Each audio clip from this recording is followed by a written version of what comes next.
we should never allow the government to decide what is acceptable speech and what is unacceptable speech.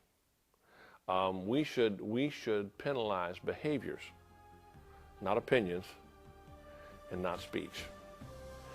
If you start trying to regulate speech, you start trying to regulate thoughts, you start trying to regulate beliefs rather than behaviors, there's no way that you're not going to abridge the constitutional rights of millions of Americans.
Greetings to all of you who are Star Trek fans.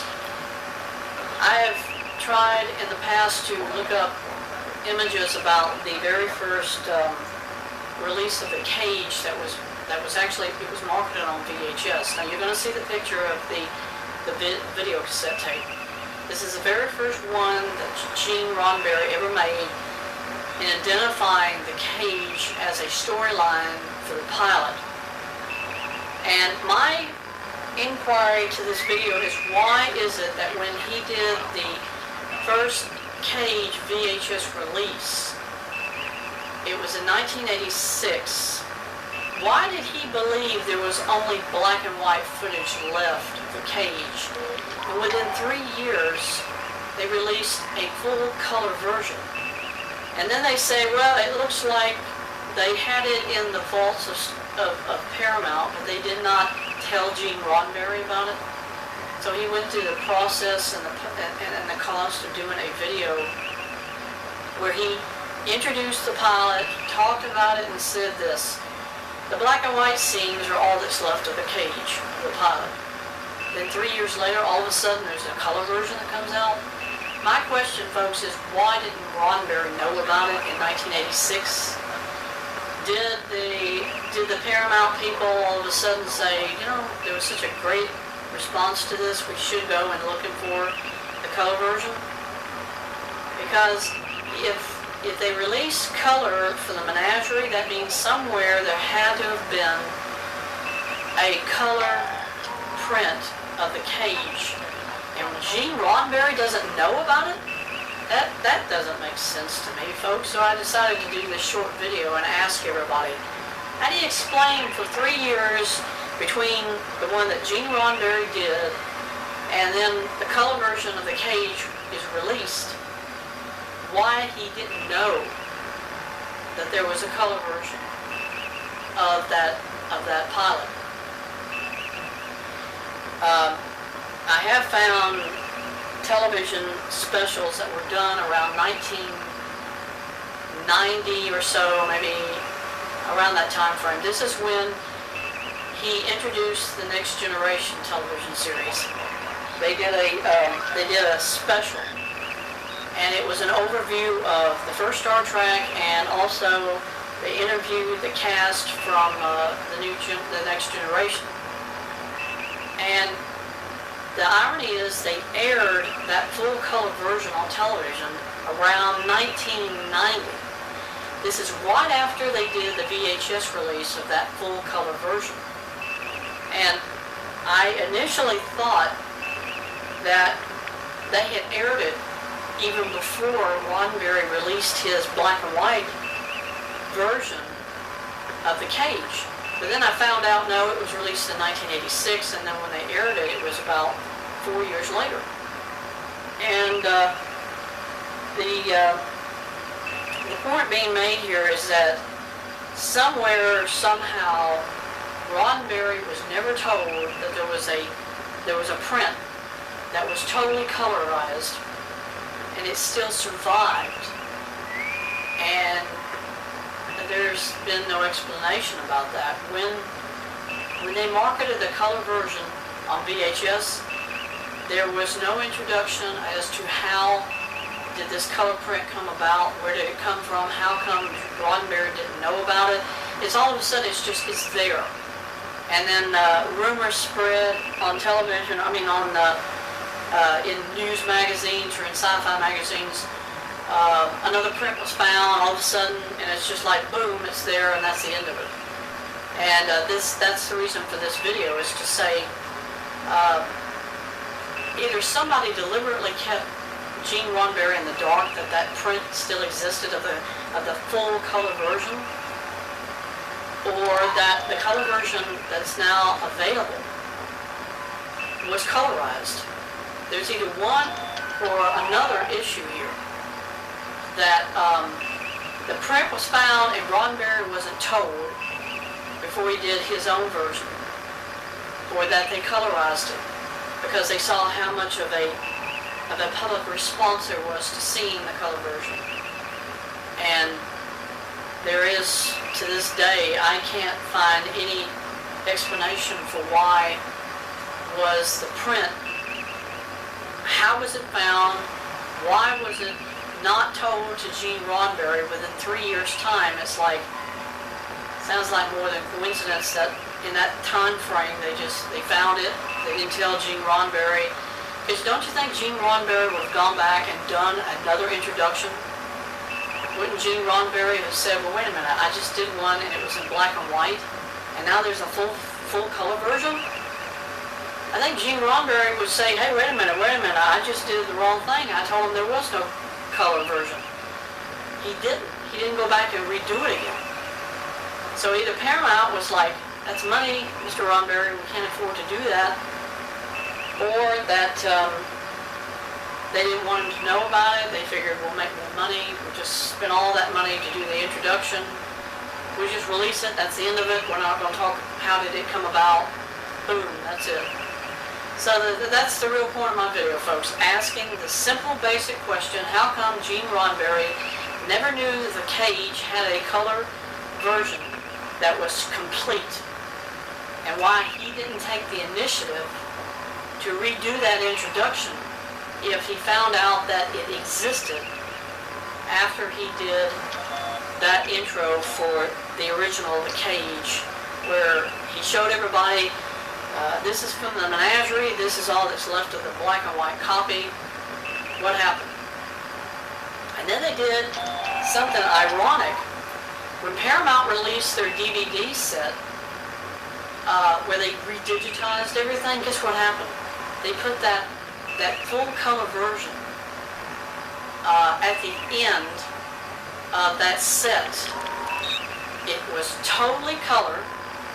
They redigitized certain things, and they put Gene Roddenberry's opening with it.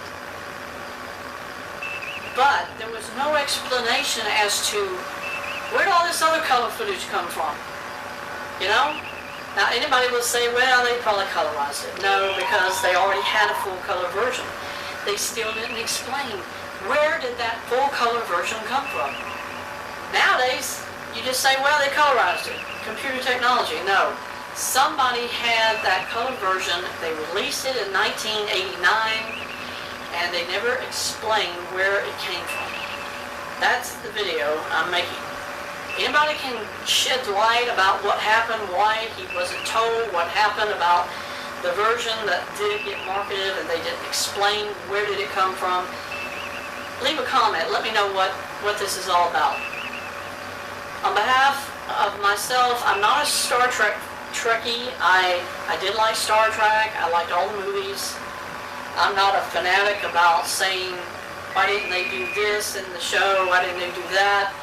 My interest is just trying to put together the facts of where Paramount's done certain things and never explained them.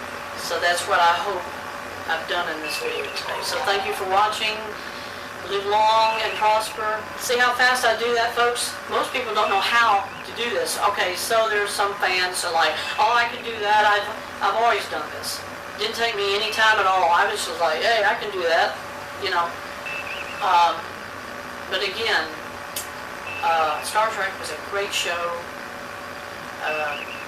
It is sad that William Shatner kind of sliced up all the sci-fi conventions by saying, you guys are grown-ups, you don't need to be looking at the esoteric facts about Star Trek. You know, it was a show, it was a job, and he degraded all of those fans. I'll never, ever forget that. Never will I forget that Bill Shatner said to a fan, don't you have a life? You know, I thought, they just paid you to come to the convention, Mr. Shatner, and you're slapping them down? So, maybe someday somebody will explain that too. I don't get that. Thank you for watching, and thanks for coming by, and look for other videos. I have others on Star Trek.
They've reported from around the world, challenged the powerful, and they bring all of this to every story that breaks. We've got breaking news, and it's good news. And touches your heart. How do you even say thank you? Thank you is not big enough. I made this.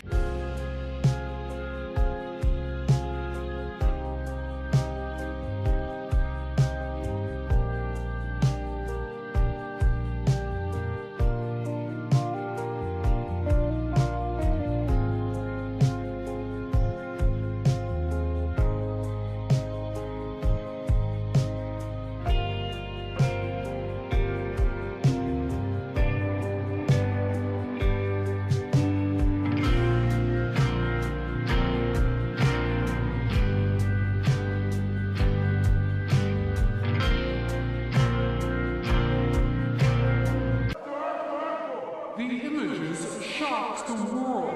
Relentless bombings.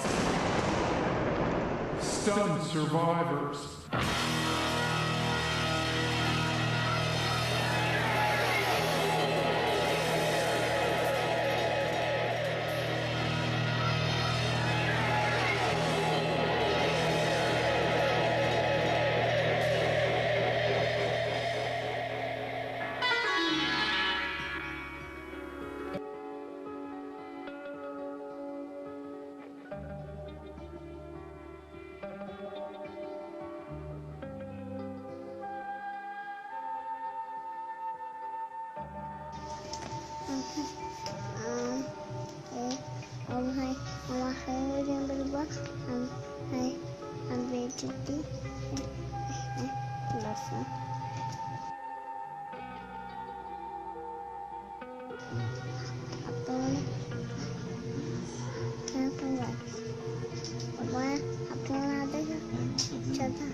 معمران دقنيش.